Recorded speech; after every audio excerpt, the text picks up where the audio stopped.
Regarder ces statistiques peut être soit motivant, soit décourageant. Comment en tirer le meilleur sans perdre ta motivation? J'en parle dans les prochaines minutes. Les médias sociaux en affaires est ton rendez-vous hebdomadaire pour en connaître davantage sur les différents réseaux sociaux et les plateformes de création de contenu dans un contexte d'affaires. Chaque semaine, je répondrai à une question thématique qui te permettra d'appliquer concrètement ces conseils pour ton entreprise. Si tu reconnais l'importance et la puissance des réseaux sociaux ainsi que de la création de contenu pour ton entreprise et que tu souhaites en apprendre davantage sur cet univers, tu es au bon endroit.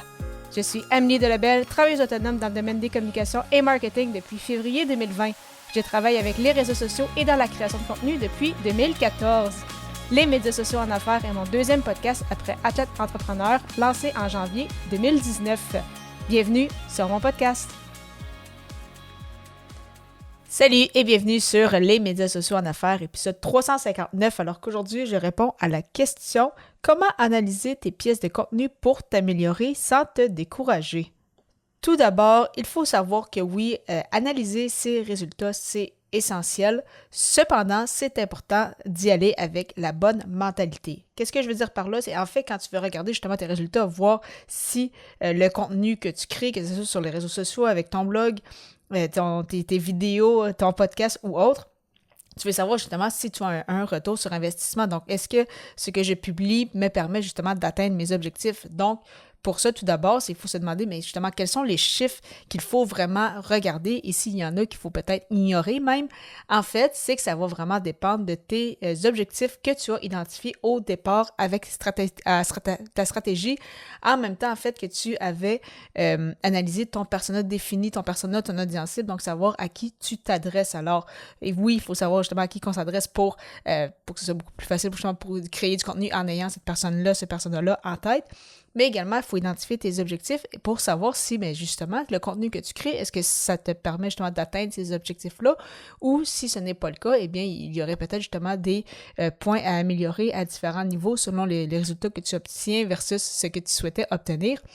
Et justement, on le sait à quel point sur les réseaux sociaux, justement, ils nous donnent énormément de statistiques, peu importe la plateforme. Donc, est-ce que de ton côté, il faut regarder justement les impressions, le taux d'engagement, les commentaires, les partages, les visites sur ton site, le nombre de ventes que tu as fait?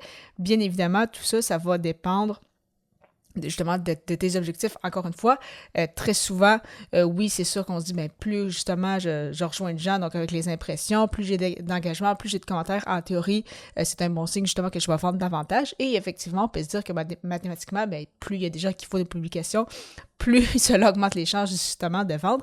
Mais au final, probablement que de ton côté, ce qui reste quand même le plus important pour toi, la statistique la plus importante, c'est justement le nombre de ventes ou de clients que tu as réussi à obtenir, peut-être le nombre de gens qui ont pris rendez-vous avec toi et tout, qui ont rempli le formulaire par exemple sur ton site web. Et justement, pour regarder tout ça, justement, c'est pour ça que c'est important de regarder au départ, quand tu débutes au minimum chaque mois. Par la suite, ça peut être plus par trimestre, mais c'est vraiment important quand même de prendre du temps dans ta journée pour justement voir, qu'est-ce qu'il y en est, pour voir si justement, ce que tu observes avec les statistiques, est-ce qu'il y a des tendances, est-ce que ce sont des résultats isolés?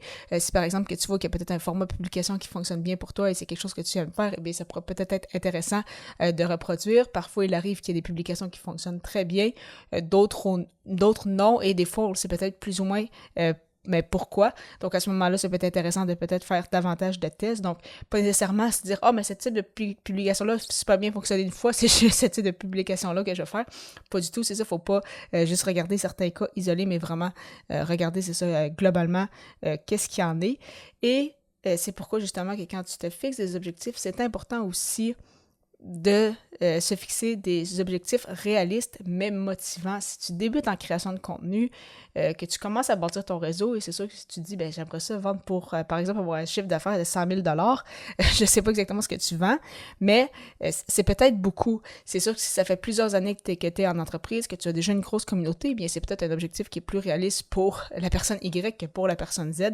Donc, vraiment important, c'est ça, de garder en tête aussi l'importance de définir des objectifs. Et quand je pense d'objectifs réalistes, en fait, c'est penser, c'est ça, aux fameux objectifs SMART, donc spécifiques, mesurables, atteignables, réalistes et temporellement définis.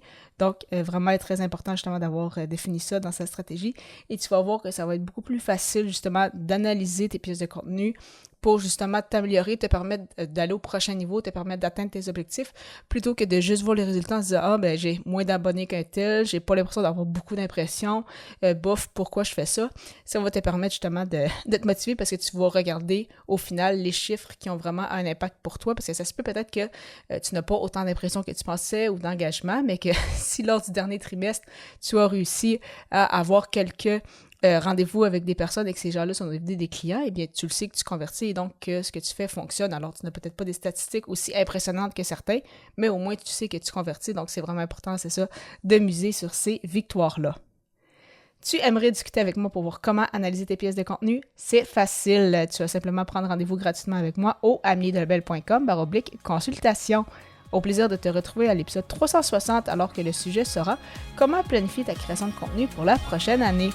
À bientôt!